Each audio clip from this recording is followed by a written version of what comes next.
Bom dia. Bom, eu espero que vocês todos estejam bem. Eu sou o Jonathan, né, sou turismólogo e estou me formando em geografia e faço mestrado também na área do turismo. Bom, para começar então essa primeira parte, né, do nosso roteiro, eu gostaria que vocês então fizessem o exercício do olhar esse complexo no qual a gente está, que é o Complexo Feliz-Lusitânia. E aí eu faço para vocês algumas perguntas, né? Primeiramente, a gente vai falar de 4 contextos aqui dentro. Na verdade, 5. Nós vamos falar da praça, nós vamos falar do convento, vamos falar da catedral, vamos falar da Casa das 11 Janelas e vamos falar do hospital também. Hospital, Jonathan? Eu não vejo nenhum hospital aqui nessa área. Sim, já existe um hospital também nessa área aqui, aonde nós estamos hoje. Então é sobre isso que a gente vai comentar nessa primeira parte, tá bom? Então vamos ficar atento para acompanhar isso daí. Primeiramente a gente vai falar da catedral. A catedral em si, que é esse monumento aqui na frente, né, ela tem 2 períodos. E aí, olha aí, eu falo sempre, como a professora falou, ela vai explicando, né? E aí ela fala sempre desse regime da cruz e da espada. Eu jogo um forte, mas logo em seguida eu jogo uma igreja. Então, Jonathan, como seria isso? Primeiramente, a formação da cidade de Belém, ela é formada como se fosse um U. E aí, você vai ver aqui a catedral, depois você vai ver a Igreja do Carmo, que a gente vai passar por lá, que é na Siqueira Mendes. Depois você vai ver a Igreja de São João, que a gente também vai passar na frente. Logo depois você vai ver a Igreja de Santana. Logo depois você vai ver a Igreja das Mercês. Lá, a Igreja das Mercês, ela é em frente à Estação das Docas. E aí, dentro da Estação das Docas, tem outro forte. Lembra? Ali naquela área existia um forte também, que era o João Nonástico. Então, existiam, né, 3 fortes dentro da cidade de Belém. Né? Um que ficava mais para a área do Valdecante, que logo depois ele foi destruído, assim como esse segundo também. Então, só ficou esse aqui por causa da receita, né? Daqui onerava muitos custos. Então, né? Então esses outros fortes eles foram abandonados.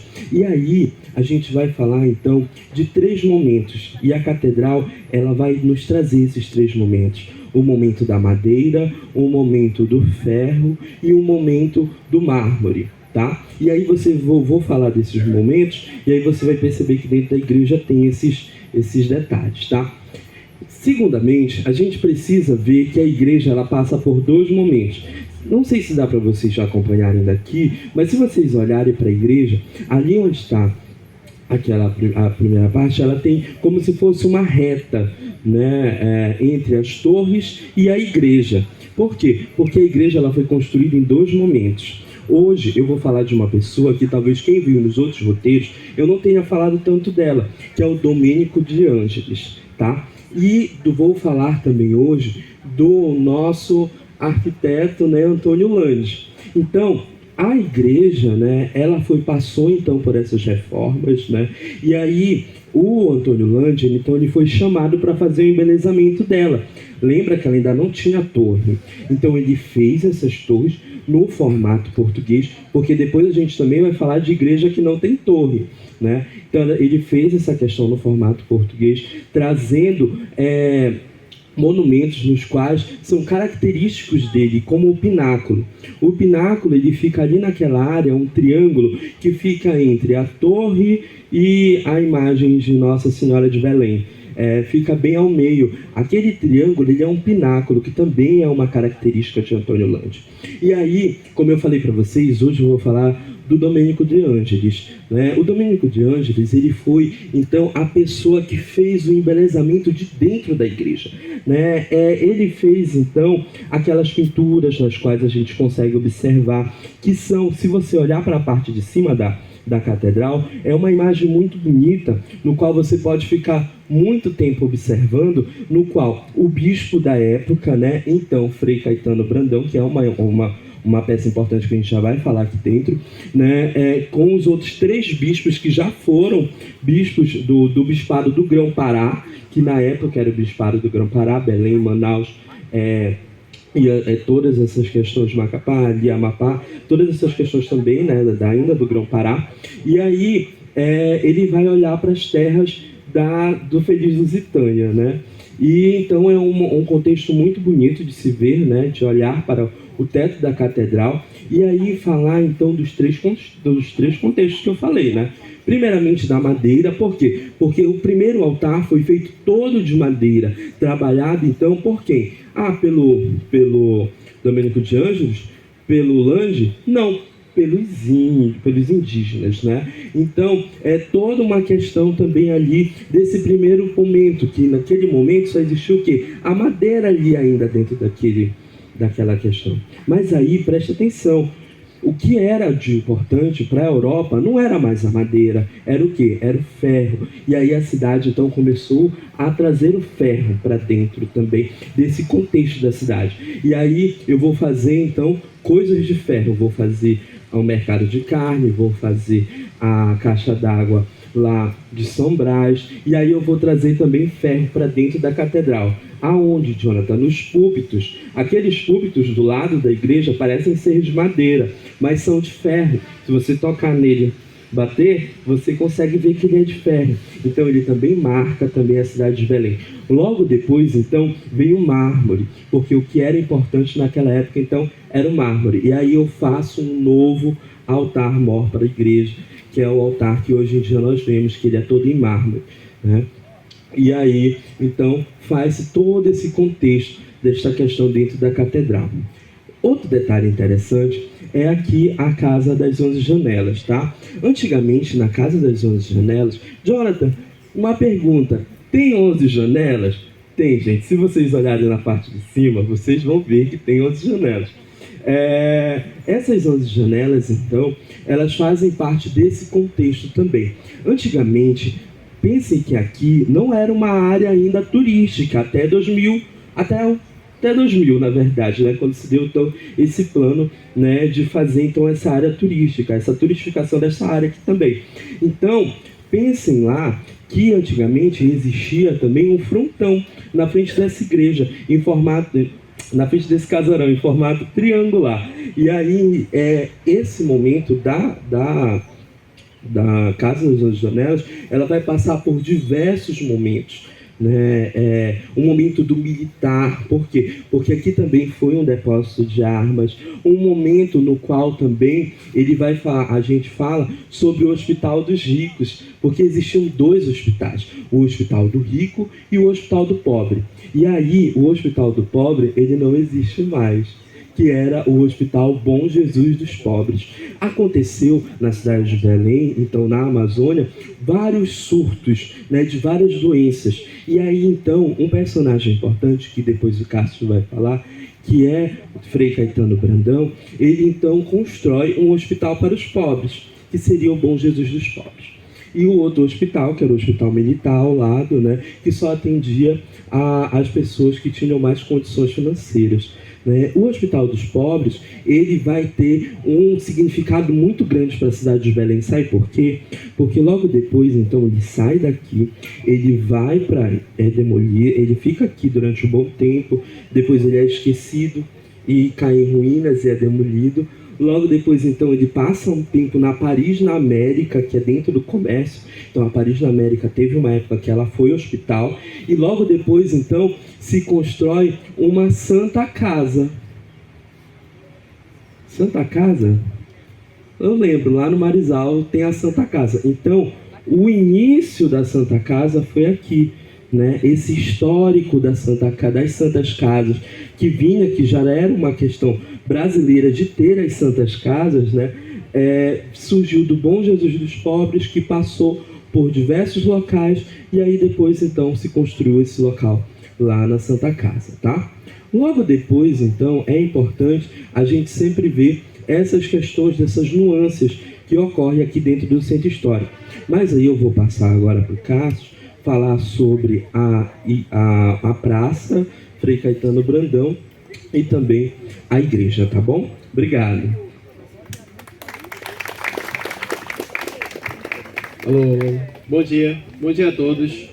Primeiramente eu vou me apresentar, eu me chamo Cássio Souza, Eu sou estudante da graduação de Geografia, de bacharelado, e também sou bolsista no projeto da professora Gorete, como ela já citou. E como o Jonathan falou, eu vou falar dos dois pontos que faltaram, né, sobre aqui o Complexo Feliz Lusitânia, que é justamente a Praça Frei Caetano Brandão, que está atrás de vocês, e também aqui o Museu de Arte Sacra, ou também como é chamado, a Igreja de Santo Alexandre. Bom, começando pela Igreja de Santo Alexandre, que é essa à direita de vocês, à minha esquerda, ela começou a construção dela em 1600, por volta de 1690, começou de fato a construção dela. Mas em si a inauguração dela só foi ser realizada em 1719. Como eu disse, né, ela antigamente era uma igreja, que era chamada de Igreja de São Francisco Xavier, depois passou a ser nomeada como Igreja de Santo Alexandre, né? E também o Museu de Arte Sacra, hoje em dia, ele é composto por essa igreja e também por um antigo colégio que existia, né, como já citaram anteriormente, um colégio que era chamado também de Santo Alexandre. E esse ponto é importante para explicar como que as igrejas, né, como o Jonathan já explicou, né, essa formação dos fortes junto com a igreja, né, da cruz e da espada, é importante analisar como que as igrejas e posteriormente os colégios eles tinham a função de domesticar os selvagens, né? Que era justamente, como já explicaram aqui, os indígenas que estavam aqui presentes, né? Após essa invasão portuguesa, a Belém não era um espaço vazio. Então, é justamente analisar como que, em diferentes contextos, como que ela ajuda a explicar hoje em dia, né, essas funções das igrejas e posteriormente dos colégios, né? Que, querendo ou não, as ações delas, né, como a igreja ela era um meio irradiador, né, dessas ideias, assim, dessas ações geopolíticas, assim podemos dizer, porque não era só para fixar a invasão portuguesa no território, mas era também para fixar culturalmente também no espaço, né? Não só por construções como a praça que eu vou explicar depois, mas também fixar a cultura, o pensamento português aqui no espaço. Então, não só fixando de fato, né, por meio de fortes para se defender, mas também o lado culturalmente, né? Então, era mais por conta das missões missionárias, né, as missões jesuítas de catequizar, né, os indígenas. Então, era mais um lado também social, querendo ou não, geopolítico, né, querendo ou não. Então, é importante analisar justamente por essas ações territoriais, de cunho territoriais, né, que estabeleceram as igrejas. E, portanto, como hoje eu já expliquei, né, o Museu de Arte Sacra, após ações do Marquês de Pombal, né, que ele retirou, né, justamente os jesuítas, né, as missões, então ela passou por diversas reformas, mas também o mais importante foi as mudanças na sua função, que, como já foi explicado, ela já foi colégio, já foi igreja. Hoje em dia ela funciona mais como museu, mas também ela já foi desacralizada. Então missas ocorrem só quando é mais privado, assim. E hoje em dia ela funciona mais como meios de eventos, como apresentações de espetáculos, apresentações teatrais, musicais. Então, já falando sobre essa parte da mudança da função, é um conceito que a gente estuda na geografia, que é o conceito de rugosidades espaciais, que é o conceito de rugosidade é como que determinadas formas espaciais, né, como por exemplo construções, monumentos, como que elas mantêm sua forma, mas elas, através do tempo, através de diferentes contextos, elas mudam sua função.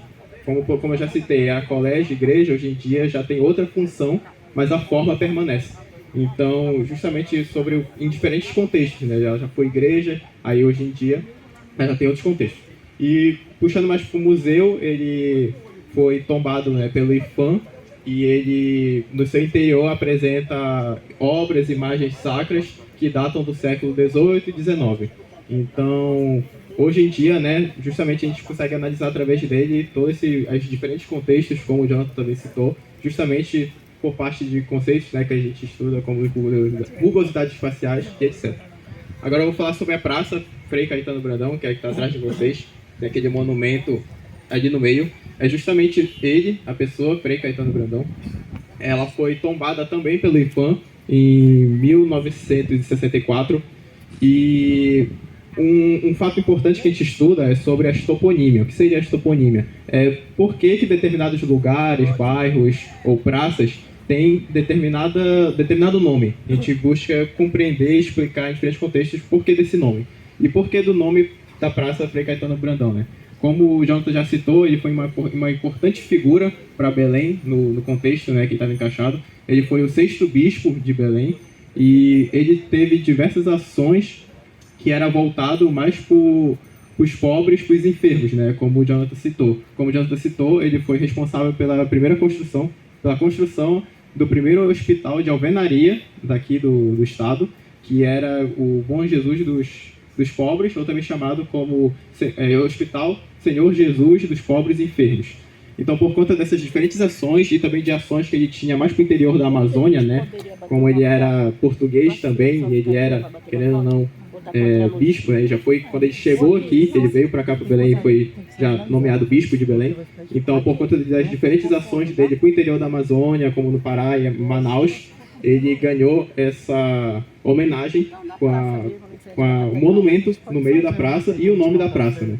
Isso já foi construído por volta dos anos de 1900 no governo do Antônio Lemos. Então foi mais uma referência, né? E querendo ou não, a praça ajuda a explicar também essa relação, né, do contexto do período colonial, né, dos colonos com os indígenas. Como eu disse, ambas essas construções têm essa relação presente, como a gente sabe a história, os indígenas eram a principal mão de obra, por exemplo, do Forte do Castelo, da Catedral, como o professor já explicou. Então, hoje em dia funciona mais como uma referência cultural e histórica, né, para a gente entender como que era essa relação e a gente consegue analisar como que era em determinados pontos do tempo, né, querendo ou não.